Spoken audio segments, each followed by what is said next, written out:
আসসালামু আলাইকুম ভিউয়ার্স, প্রতিদিনের মতো চলে এসেছি ভোলাইয়া আপা পেজ থেকে। আজকে আপনাদের সাথে শেয়ার করব সহজ পদ্ধতিতে গরুর মাংস রান্নার রেসিপি। আমি প্রথমেই গরুর মাংসের মধ্যে পেঁয়াজ বাটা, রসুন বাটা, আদা বাটা, জিরার গুঁড়ি, হলুদ গুঁড়ো, মরিচের গুঁড়ো, লবণ, কাঁচামরিচ, তেজপাতা এবং গরম মশলা, দারচিনি, লং দিয়ে দিয়েছি।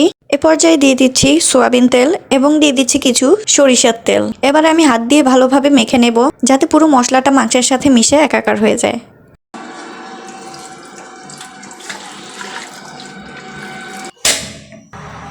এবারে আমি এটাকে ঢেকে কিছুক্ষণ কষিয়ে নেব।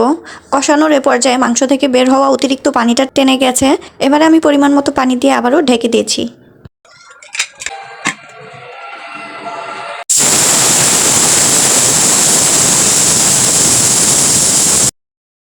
মাংসটা সিদ্ধ হয়ে এসেছে, আর কিছুক্ষণ রাখলেই পারফেক্ট সিদ্ধ হয়ে যাবে। এ পর্যায়ে আমি এর সাথে আলুগুলো অ্যাড করে দিচ্ছি।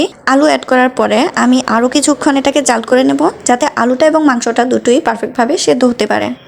এ পর্যায়ে রান্নাটা কমপ্লিট। আমি এর উপরে কিছু জিরা তেলে ছিটিয়ে দিয়েছি যাতে মাংসের গ্রানটা আরো স্ট্রং ভাবে ছড়ায়।